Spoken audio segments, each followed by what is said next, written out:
Hi, welcome everyone. Our guest today for the final interview of this season is Aurora Orsini. She's a performing artist who's toured throughout Europe, US, and South America, and we're very lucky to have her here for the start of her first Canadian tour coming soon. Aurora's had a very colorful performing career so far with folk, classical, and contemporary performances, both solo and in ensemble, as well as some theater and drama, which is quite rare and interesting. And on top of that, she's also quite involved with the musicological side of things, having published research articles and spoken at conferences, and having acted as the artistic director and advisor for an Italian concert series.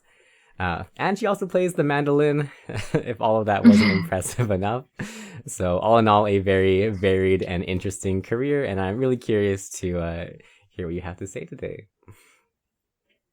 So for Hi. anybody who wants to come listen to Aurora's concert, it'll be at April 11th, 7 p.m. at the Vancouver Academy of Music, and you can go to vancouverguitar.org to find out all the information for that. So without any further ado, welcome in. Thank you for joining us for the interview. So I guess let's start off with some background information. How did you get started with classical guitar? Hi, everyone. First of all, I am really excited to come to play in Vancouver in April. And about my background, right? How I started to play classical guitar. I started when I was like 8 years old because my parents wanted me to play an instrument, but they didn't told me which one. So we went to this private school, and the teachers told us that they had some spots available for violin and guitar. So I had to choose between these two instruments. And I remember that we went to the music shop, and I was 8 years old, so I saw the guitar and the violin, and I liked the guitar for the shape and the color. So that's why I chose the guitar. Mm-hmm. And yeah, so then it became pretty serious when I entered in at the conservatory, and that was when I was 13 years old. So yeah, it's been a long journey till Yeah. now. And yeah, and then I went to the university. So it started like this. So my parents really wanted me to play an instrument, but just as an hobby. Mm-hmm. They didn't want me to become a Right. musician. Mm-hmm. That's pretty, it happens a lot, no? Mm-hmm. But yeah, now it's my full-time job. Yeah. Beyond the shape and the color, what was the appeal of guitar for you? So, what made you stick with it and make it into your full-time job? Yeah, especially it was the sound of the Mm-hmm. guitar. It's something that I really trying to focus on, and the repertoire, of course. Yeah, I really like to play the Spanish music, for example, was Mm-hmm. really important in my journey with classical guitar. And also I really liked a lot to play chamber music for guitar and other instruments. So that's why I'm still playing the guitar. And I also like the guitar because you can do a lot of things with the instrument. No, Mm-hmm. you don't really have to play just one, just classical music. You can play everything, and you can bring your instrument wherever you go. Mm-hmm. So it's a really familiar instrument. And I also really like the idea that I decide. I mostly play alone, no? We mostly Mm-hmm. play alone. So I can decide really what I want to do with the instrument. Because when we think, for example, at the orchestras, no, that Yeah. you, you have a director, a conductor, you have an artistic director of the theater. You can't really make a lot of decisions. Mm-hmm. So that's another thing that I really like about classical guitar. Mm-hmm. And was there a moment along the way somewhere that made you decide to go from this is a hobby into this is something that you really love and you want to, I guess, build your life around? Mm-hmm. Yeah, in fact, there wasn't like a moment. Mm-hmm. It's like I always knew since I entered at the conservatory that I wanted to do this in my life. Mm-hmm. So I don't know. It's like a postulate, maybe something that I always knew, Yeah. and I never really changed my mind till Yeah. now. Beautiful. And when you first started performing and building your career in music, was that during your time at the conservatory? Or was there like a clear before and after where you kind of went from student into the professional world? Well, when I was at the conservatory, we used to do a lot of concerts, for Mm-hmm. example. And where I studied, it was really, really a nice conservatory in Italy. We had a lot of master classes, a lot of international teachers coming every month. But during that time, I just started to play outside the conservatory, really few concerts. Mm-hmm. And then when I finished, actually, COVID spread. Yeah. So it was really Uh-huh. a difficult time. Right. Yeah, and I remember clearly that it was my last year of conservatory, and it was the first year that I had a lot of dates, a lot of Mm-hmm. gigs. I was full of gigs. I was really, really happy, and then Yeah. COVID came. Yeah. So, Yeah.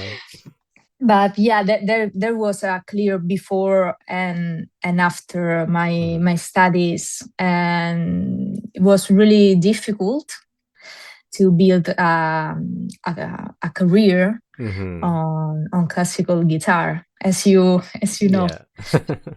Yeah. Yeah. And where does the mandolin fit into your musical history? How did you end up playing both the guitar and the mandolin?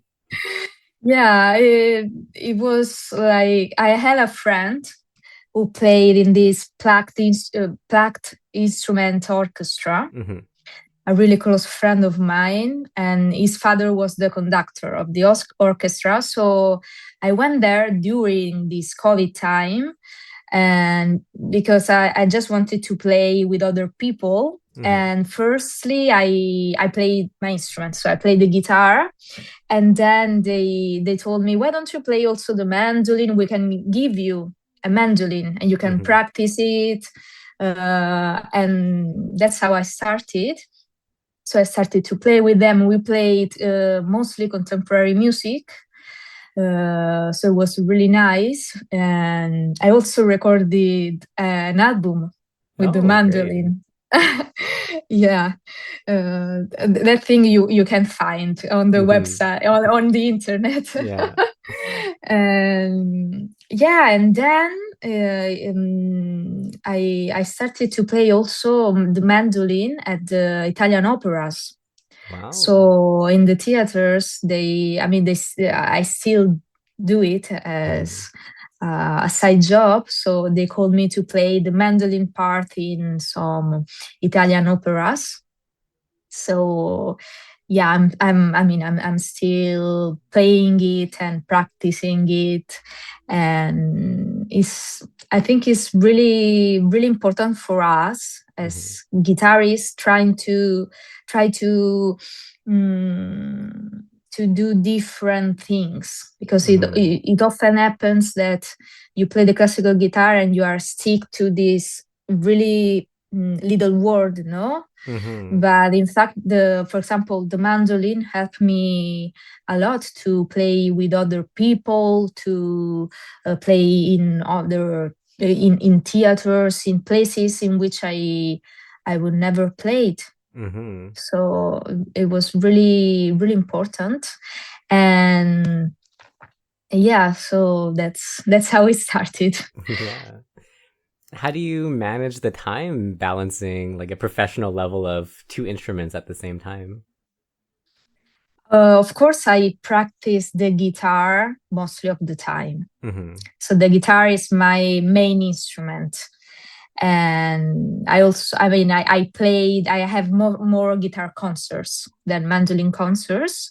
So I dedicate to the mandolin as a small amount of time, Mm-hmm. but I think it's pretty enough. Of course, when I have a concert, Mm-hmm. I just switch to the mandolin, and I try not to have two concerts, for example, a guitar concert and a mandolin concert together, Mm. because for the technique, the hand position, it could be really stressful Yeah. for the hands, no? So because of course it's really difficult. It's really difficult, and also the Mm-hmm. strings, mandolin strings are different. Yeah. The guitar ones are softer, no?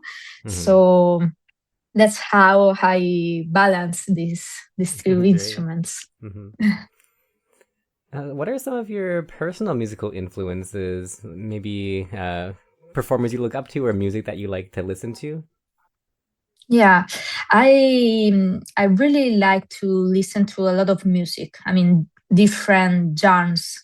Mm-hmm. So I listen a lot of classical music. I really like orchestral music. For example, I really like South America music for orchestra.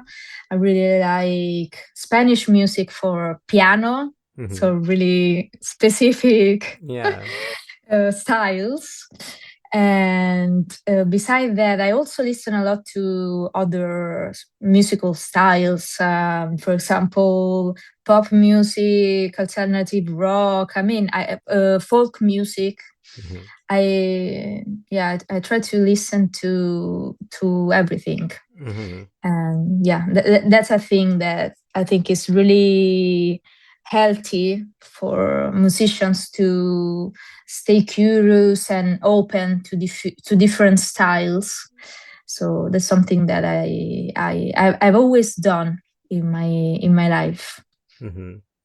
And I also heard that you have also personally done some drama and acting as a way to be more expressive musically. Could you tell us about that and maybe how that's influenced your guitar playing? Yeah, yeah. It was really not a long time ago. It was like in 2020, something like Mm-hmm. this. I used to live outside Italy. I used to live in other countries. So I went back to my home city, to Rome, and I felt that I needed something else to express myself. So that's why I've started to do drama classes, and then I did 3 years of drama classes in different cities, Mm-hmm. and I think everyone should do it. Every musician should Yeah. do it, and it's quite similar to what we do, of course, but usually at the conservatory, no one teach us to be performative. Mm-hmm. So it was really, really important for me. It was a way to really connect with the audience, for Mm-hmm. example, and it was really important also for the talking in front of an audience. Mm-hmm. So I really recommend it to every one of my students. Yeah, yeah, yeah, Yeah. really. Mm-hmm. And when you're performing, do you think it's important to have these kind of performative elements to convey your musical gestures? Yeah, I think it's really, really important, especially now that people are not used to go to classical music concerts. Mm-hmm. I think we should change our way of presenting classical music. That it doesn't mean that we have to play another style of music. I really like classical guitar repertoire. And as you will see in Vancouver, I will play some pieces of the repertoire, but we really need to help the audience to understand what we play, and the body expression, everything can help them more, no, than just sitting and playing really serious, really concentrate. I think that now it's not enough. We should do more. So yeah. And do you think that this extra like embodied physical expression has influenced the way that you interpret the pieces when you're learning them and trying to come up with your musical ideas for the pieces as well? Yeah, for sure. Yeah. And for example, before every concert, when I try my program, I try the way I will play it. So I try also these expressions that are not, I mean, I'm not really thinking now I can do this. Okay, or now I have to do, I don't know, something that so the people will see me moving, no? It's not like this. It's like it's inside the music, I think. So it's not really something that I plan to do. It's something that I always did. So it's my way of playing is like this. I'm not I'm not exaggerated. Yeah. But there are some little things that could help the audience. So I do it. Yeah. Yeah. Great. Speaking of your varied program, could you tell us a little bit about the repertoire you're playing and how you decided on which pieces you'll include for this concert? Yeah. So this is a program that I chose. I chose specifically for this Canada tour. I will play some pieces that I never played. And usually, when I choose my repertoire, I look for pieces that resonate with me musically and emotionally. And I like to create contrast between pieces, but also coherence. So, for example, now I'm really into composition by female composers. So I've started with these two compositions, one by Emilia Giuliani Guglielmi, who was the son of Mauro Giuliani, and then we did Apresti. She was a French composer. So those are the two pieces by female composers. And for example, that's how it started. Then I thought about how I wanted to present myself. I thought about who am I, you know?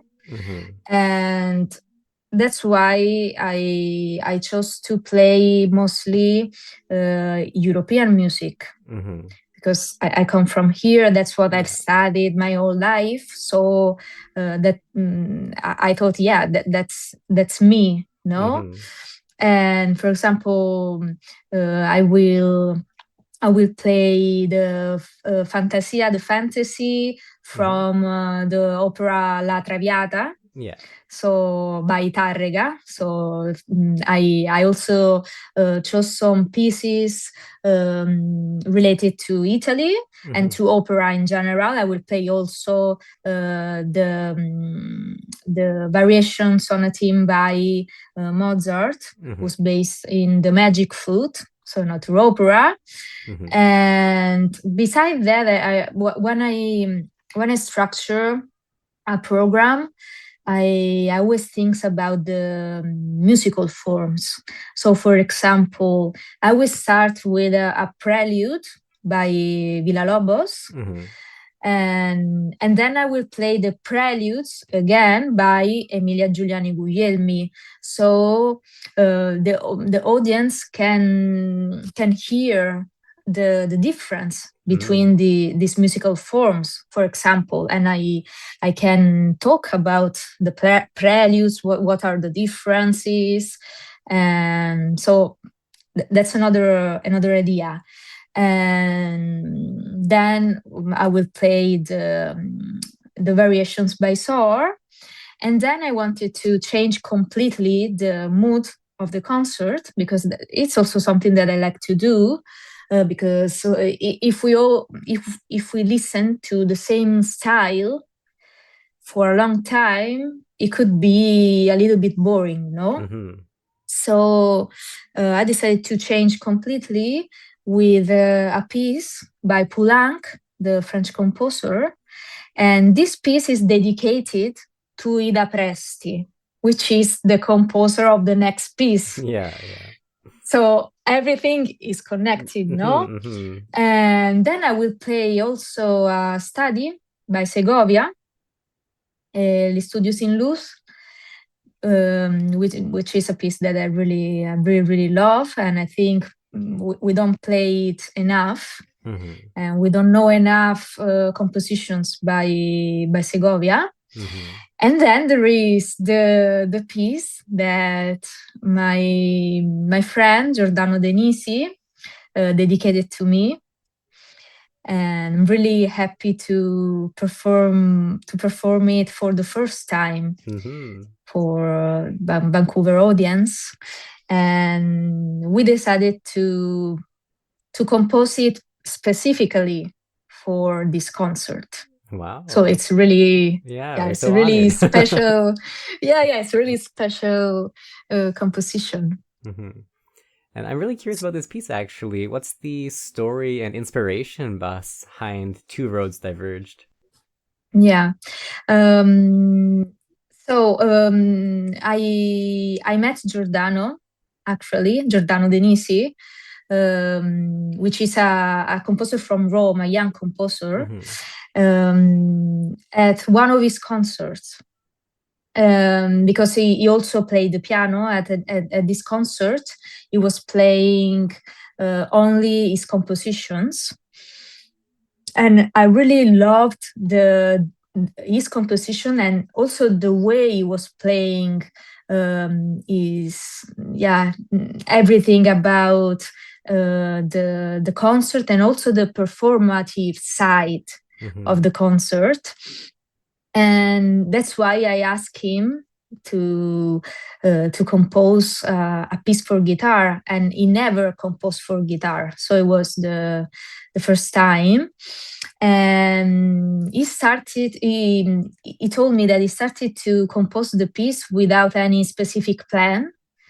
And the only thing he was thinking about was the guitar tuning. So this connection between the two E's, so between the first string and the sixth string. So it started like this, like a pendulum between these two strings.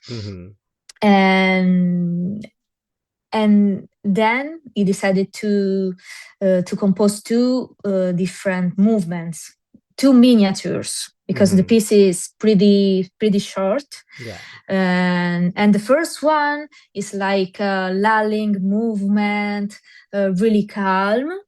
And he told me that the first one is like it's like an escape from reality. It's like going to our deepest self. The second one, on the opposite, is like the violent return to reality. And in the second one, you will listen to some extended techniques of the instrument, and there are a lot of sharp contrast. So those are two different roads. And then Giordano remembered about a poem that Okay, I was going to ask. Yeah. yeah, a poem that Uh-huh. he used to recite by heart when he Mm-hmm. was younger, and that is the Road Not Taken Mm-hmm. by Robert Frost. Yeah, yeah. Yeah, which is pretty famous, Mm-hmm. but it's really, I mean, it's really linked to this Mm-hmm. composition. So yeah, I'm really happy to perform it for the first time for you. Great. Yeah, and we're really looking forward to it as well. It's great to have a world premiere of a completely new piece, so very exciting. Yeah, I've started to collaborate with young composers some years ago. Mm-hmm. It happened that some composers dedicated me some pieces, but till last year it never happened that I could really work with them on the Mm-hmm. piece. So last year was the first year that I did it with another Italian composer, young Italian composer, Mm-hmm. and now this is the second piece that that is dedicated to me and that we work together Mm-hmm. on the piece. And there will be another one this year, actually. Oh, great. Yeah, by a female composer from Italy, young female composer. And yeah, so I'm trying to bring the guitar to the contemporary music world, because Mm-hmm. a lot of composers never composed for classical guitar, like Yeah. most of them. Yeah, yeah. So I think it's really important for us as guitarists to bring the classical guitar to the composers. Mm-hmm. Yeah, that's a really wonderful project, especially it's such a win-win. Composers don't really get many opportunities to come into this world, Yeah, and we don't really get much new music written for us. So, yeah, yeah, it's exactly. a really good project. Um, Actually, I'm curious about some other projects you've done as well, on the more musicological side of your career. Because there's so many performer teachers, but there's not many performer researchers. So could you Mhm. tell us maybe about the research grant that you received and what you studied during that time? Yeah, yeah. I've studied in Rome musicology, so I have a musicology degree, and it was really an academic degree. Mm-hmm. So it was really historical, analytical, which is something that in Italy at the conservatory we don't do it so much. So I Mm-hmm. felt that I wanted to improve my knowledge on that side.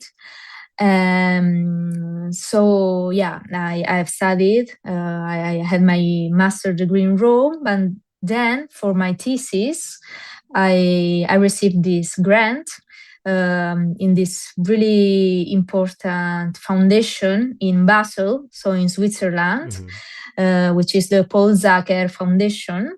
Yeah.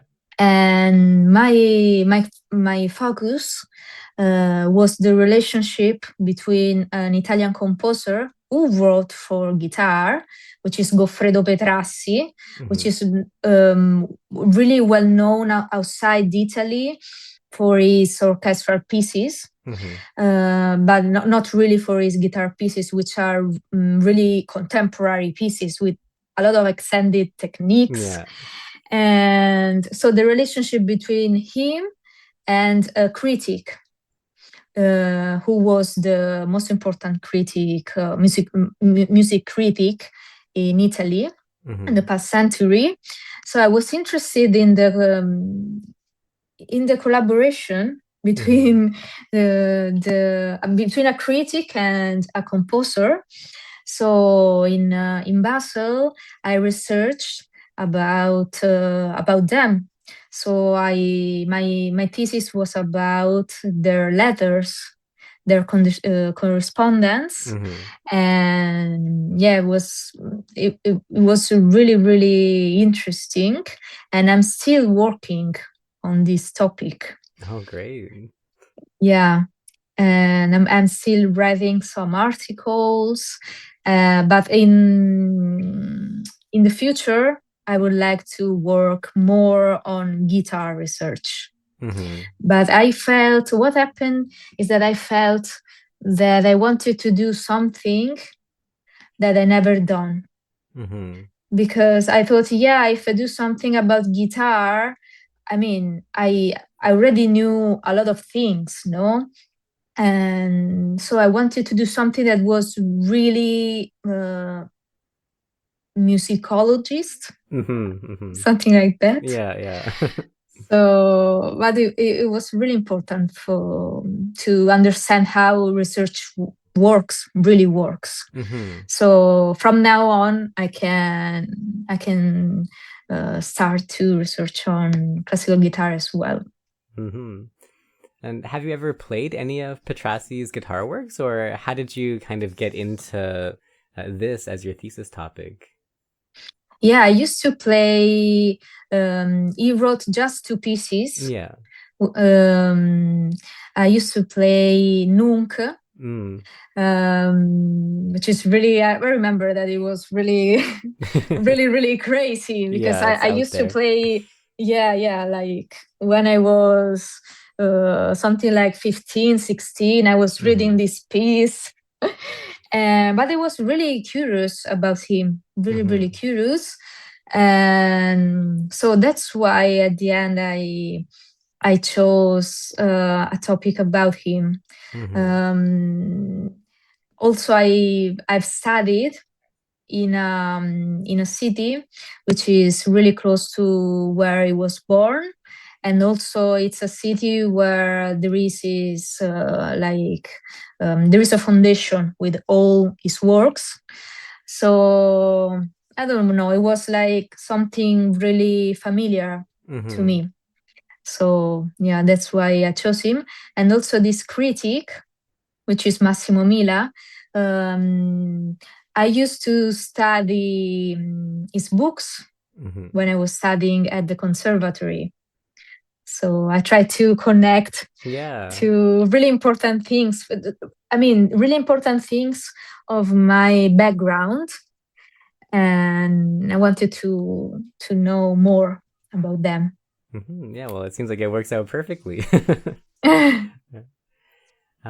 Okay, well, I guess we'll start wrapping the interview up a little bit early. Before that, I'd like to open up the floor to the viewers if they want to have any questions to ask you. And I guess while we're waiting for any viewer questions to come in, I'm curious, have you ever experienced any performance anxiety or any kind of physical issues that have come from either practicing or performing guitar throughout your life? Yeah, of course. Like many of us, I've experienced moments of performance anxiety. It never happened to me to have really shaky hands or those kind of things. It never really happened. But yeah, of course, is something that it happens most for the most part. It happens during my preparation. So during my preparation for a tour, a concert, usually I'm really stressed. Yeah. But then when I'm there, I'm happy because I just know that now it's the time to play, to do it.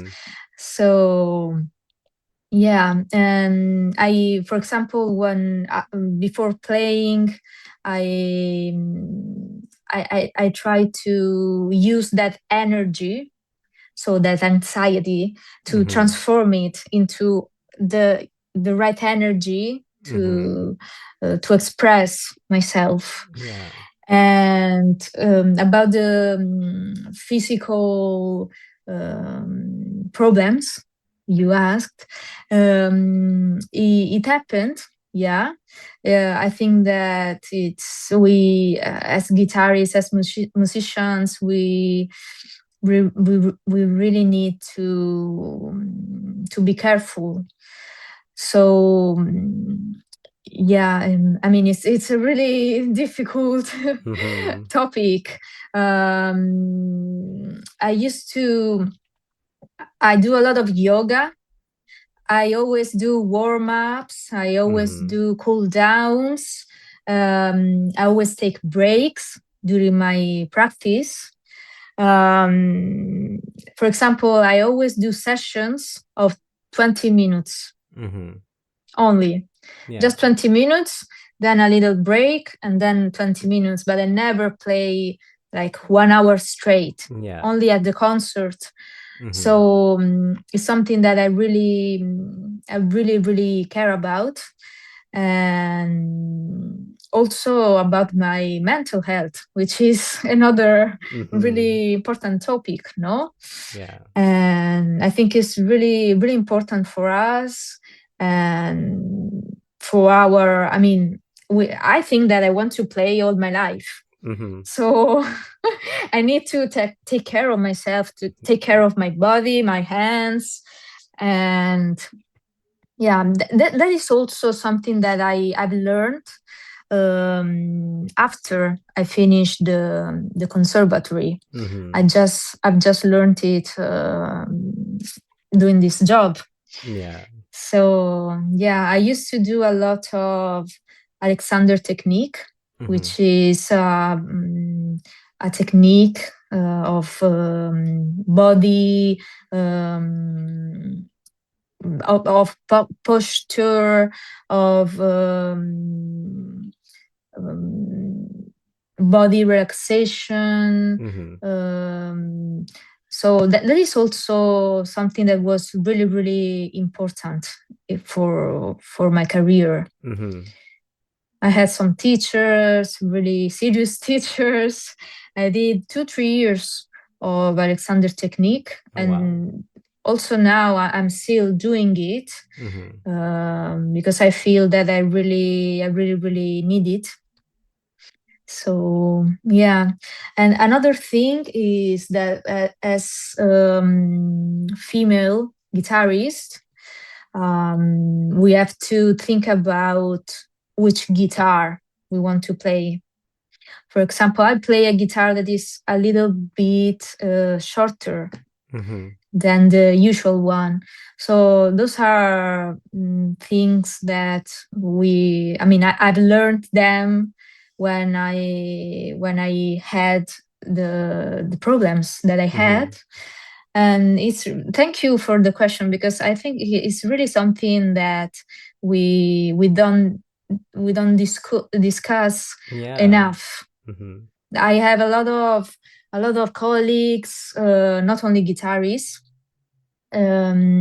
which they don't want to talk about it. They don't really say that they had some physical injuries, no? But in reality, I think when you have a career in music, a professional career, I think that almost 95% of people that I know, they had some injuries. Like for a little period of time, maybe, but every one of us have experienced this. Yeah,